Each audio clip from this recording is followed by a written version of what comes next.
Good morning, everyone. There comes a time in life when you realize not everyone wants to hear your story. Not everyone is rooting for your healing. And the truth is, more often than not, people are more curious than they are concerned. When you're in pain, when you're broken, when you're on the verge of losing it all, you look around hoping someone will see it, hoping someone will step in. But what you usually find is silence, indifference, a world too busy with its own problems to care about yours. That's a hard truth to accept. But it's also a powerful one. Because once you realize that nobody owes you understanding, you stop begging for it. Once you understand that most people only check in to check the drama, not your well-being, you stop oversharing. You start building strength in silence. You stop bleeding in front of people who are just watching to see how long before you fall. This isn't about bitterness. It's about survival. It's about protecting your peace. It's about choosing strength over sympathy. So, yes, hide your pain, not because you're weak, but because you're wise. Learn to heal privately. Learn to grow without an audience. Let your success speak louder than your scars ever could. Because even though nobody may care now, they'll start paying attention when you rise. It's one of the most uncomfortable truths to face, but it's necessary. Most people don't actually care about your pain. Not in the deep, selfless way you might wish they would. Sure, they might ask, "Are you okay?" Or drop a quick, "Stay strong." But more often than not, it's surface level sympathy. A temporary flicker of interest that fades as soon as their phone vibrates or life distracts them. It's not that people are heartless. It's that they're overwhelmed with their own battles. Everyone is carrying something, and in that chaos, your suffering often becomes background noise. You can scream in silence, hoping someone will hear you. But what you'll find is that most people are either too busy, too numb, or too indifferent to listen. They'll scroll past your pain like it's just another caption. They'll see your tired eyes, your subtle withdrawal, your need for someone to just notice. They'll keep going, because noticing takes energy. It takes vulnerability. And in a world where everyone is trying to survive, empathy becomes a rare currency. Sometimes the hardest part of pain isn't the pain itself.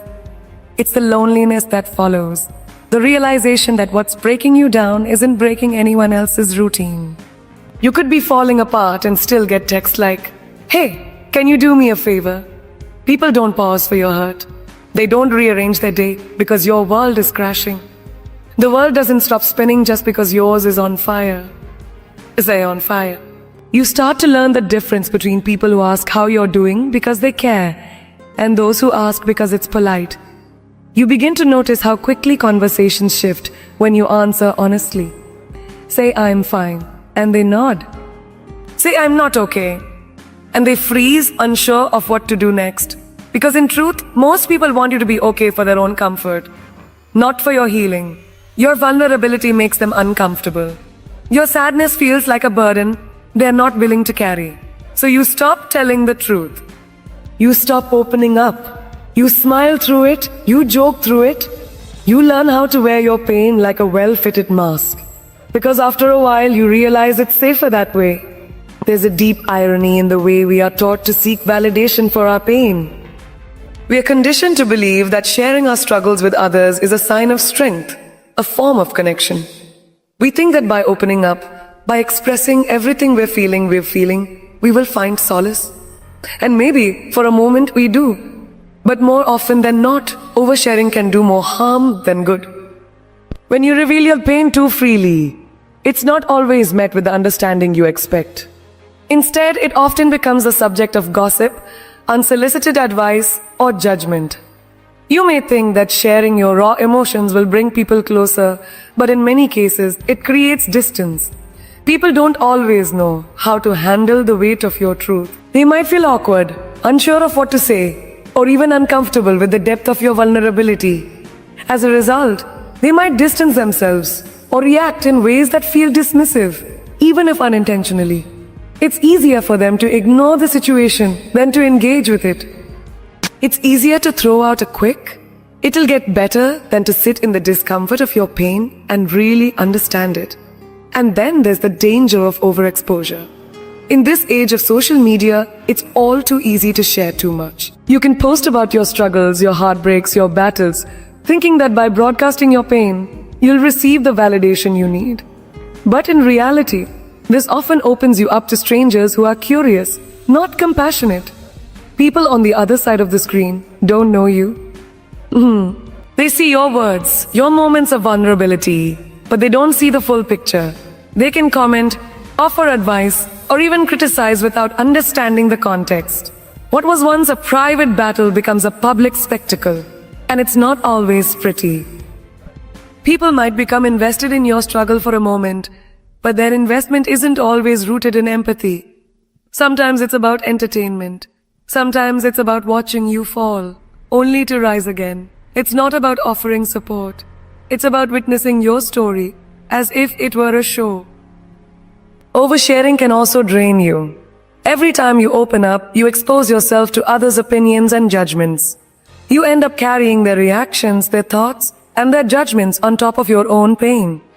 You risk feeling more isolated, more misunderstood, and more vulnerable than before. The emotional burden of trying to navigate the aftermath of oversharing can outweigh the relief you initially felt by speaking your truth. There's a line between being open and being too exposed. The former allows for genuine connection. The latter leaves you vulnerable to manipulation, to apathy, or even to exploitation. Sharing your pain should be intentional.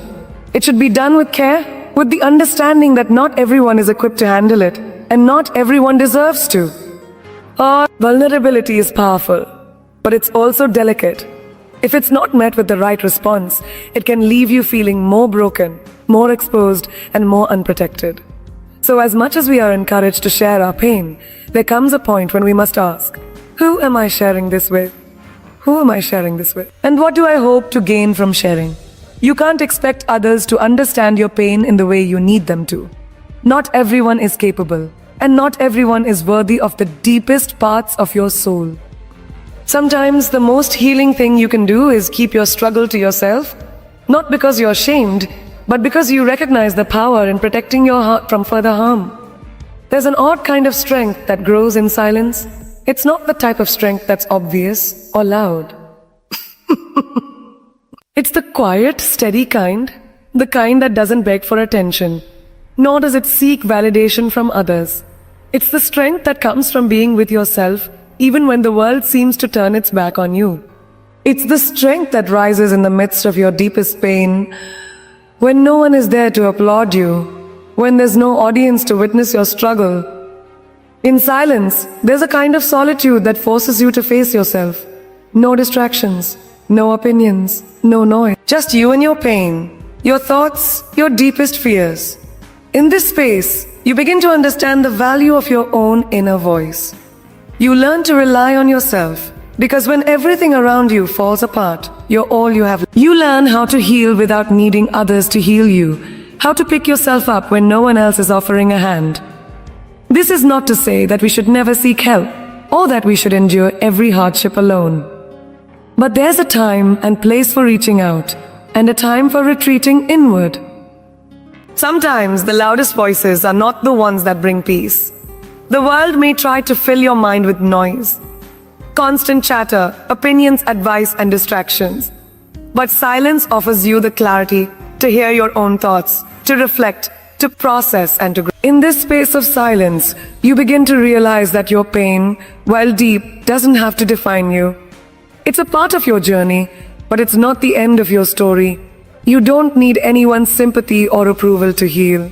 What you need is the ability to listen to yourself, to be honest with your emotions, and to give yourself the time and space to heal on your own terms. Silence gives you the freedom to do that. And as you sit in that silence, you start to build a kind of inner strength that nobody can take away from you. It's the strength of resilience, the strength that comes from knowing that even in your darkest moments, you can still carry yourself. You learn how to move forward even when it feels impossible. You learn how to endure, to be patient with yourself, and to trust that in time, the pain will pass. This kind of strength doesn't rely on others. It doesn't need external validation. It's self-sustaining. And that's the power of silence. as silence. It's a place where you find your center, where you reconnect with the deepest parts of who you are. In the quiet moments, you discover that you are enough, that you don't need anyone to fix you or tell you what to do.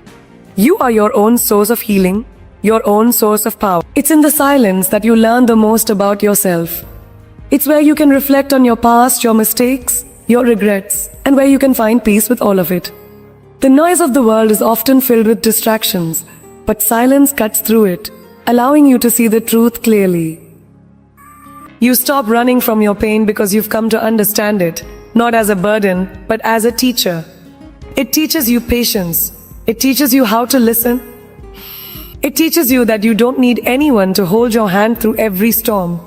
You are capable of weathering it on your own. One of the harshest truths we must come to terms with is this: understanding is not something anyone owes you. We live in a world where we're often conditioned to believe that our pain should be acknowledged and understood by those around us, especially by the people we care about. We want them to see the weight we carry, to understand the depth of our emotions, and to offer us the comfort and empathy we believe we deserve.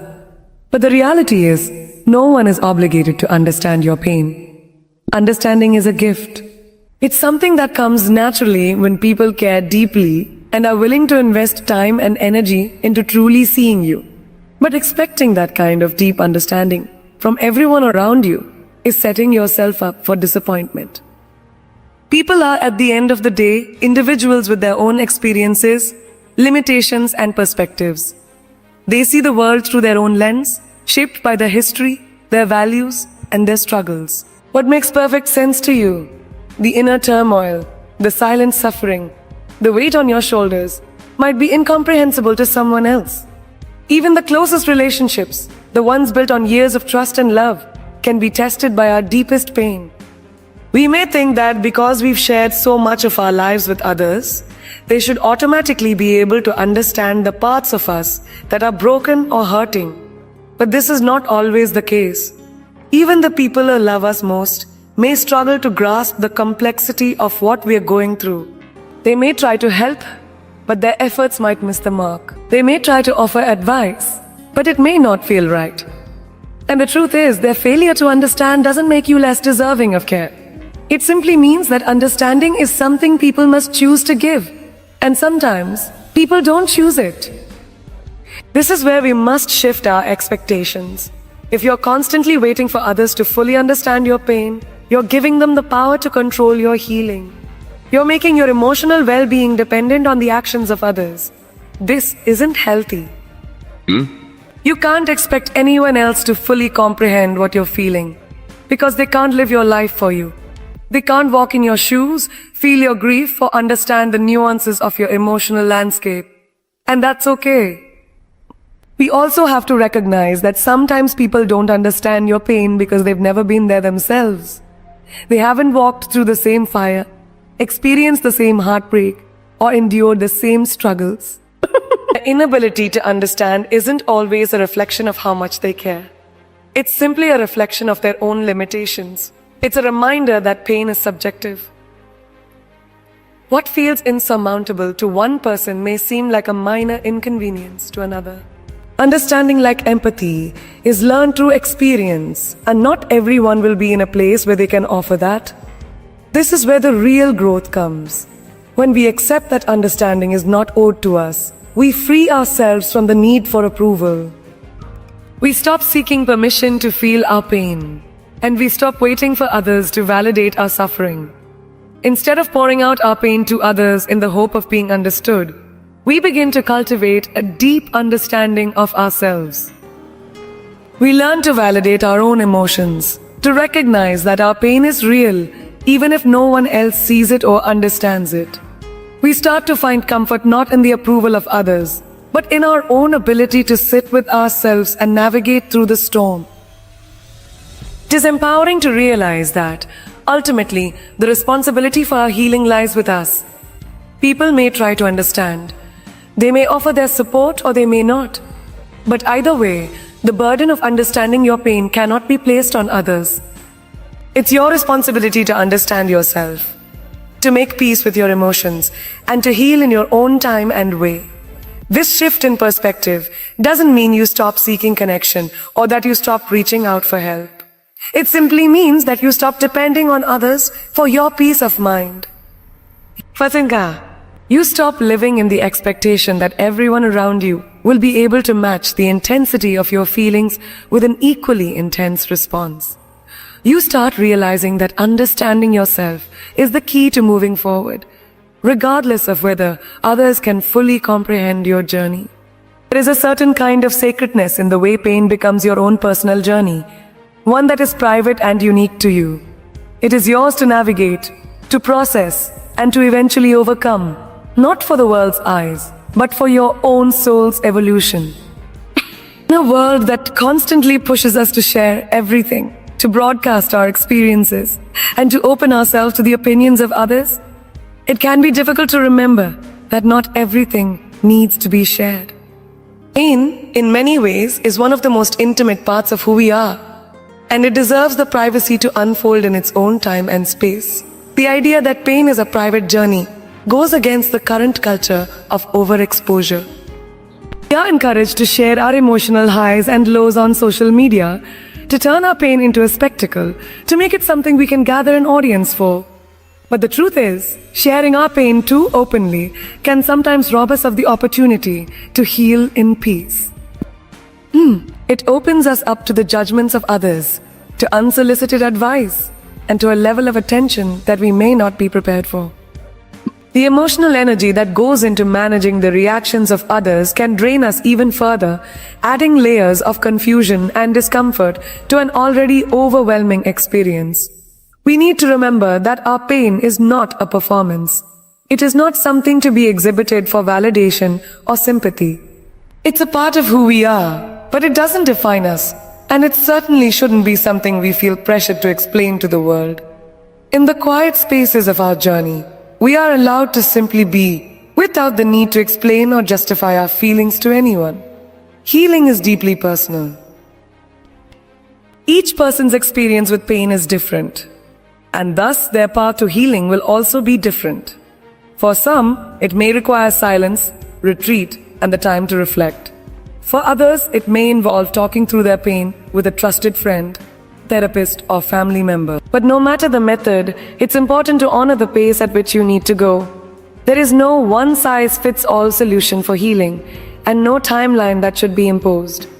Some people may heal quickly, others may take years. What's most important is recognizing that your journey is your own, and it doesn't need to be rushed or pressured by the expectations of others. This need for privacy in our pain doesn't mean we shut everyone out, or that we become isolated from the people who truly care about us. It simply means that there are parts of us that are sacred, that we need to guard and nurture before sharing them with the world. We have the right to choose who we open up to, and when, and we must be discerning about the energy we allow to enter our space. Sometimes, sharing too much too soon can cloud our clarity and slow our healing. At times, it can even cause us to rehash the same wounds in a way that keeps us from moving forward. But when we allow pain the privacy to unfold naturally without outside interference, it has the chance to transform into something that is stronger, wiser, and more resilient. When we honor our pain privately, we also allow it to become a teacher. Pain can be a powerful source of growth if we give it the space it needs. When we are left alone with our suffering, we are often forced to confront aspects of ourselves that we would rather avoid. We may be forced to face uncomfortable truths, to challenge old beliefs, and to break down walls we've built around ourselves. This kind of internal work can only happen when we give ourselves the time and solitude to reflect, without the distraction of others' expectations or opinions.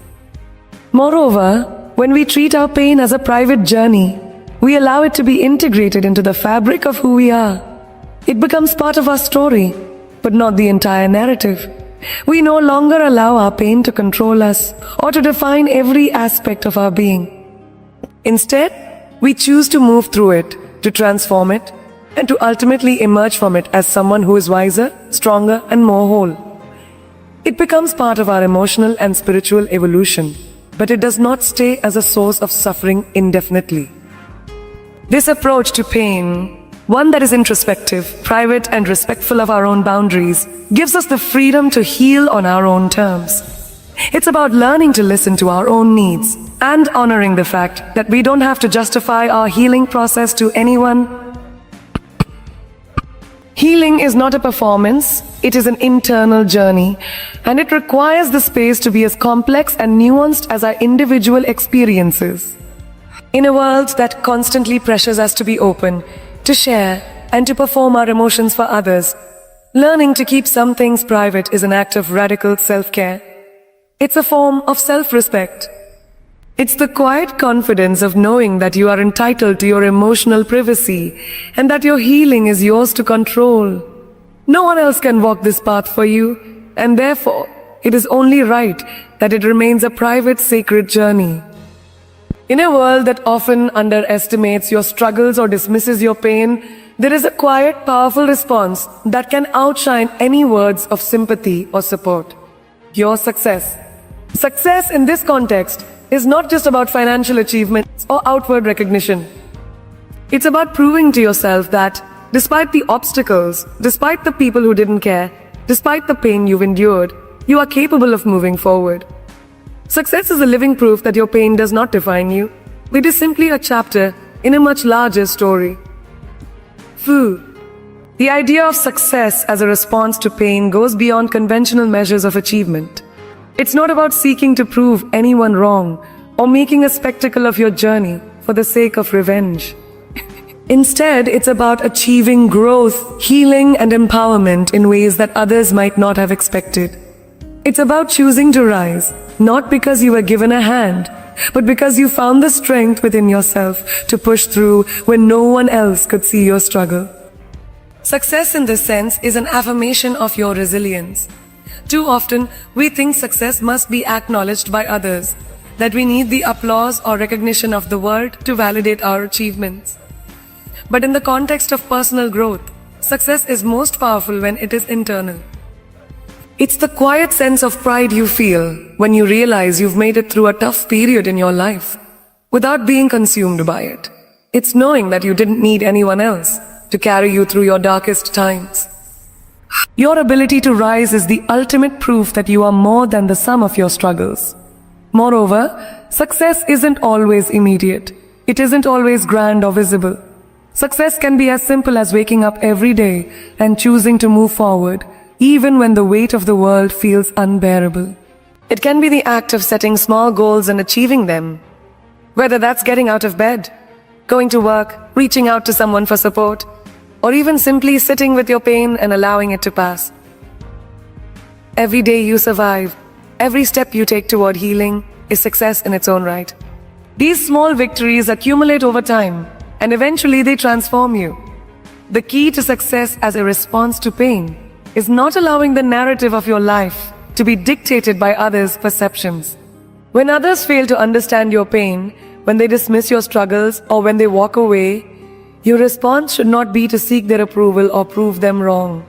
Instead, your response is to continue living and thriving on your own terms. It's about letting your actions speak louder than your words. While people may have ignored your suffering or failed to show up when you needed them, you show up for yourself. And that, in the end, is the most powerful form of success. There's also an undeniable beauty in the way success, in its purest form, challenges the expectations of others. The world often expects those who suffer to remain broken, to let their pain define them. But success proves that pain can be a stepping stone, not a trap. It shows that, even in the face of adversity, growth is possible. Pain, while deeply transformative, does not have to be an anchor that holds you down.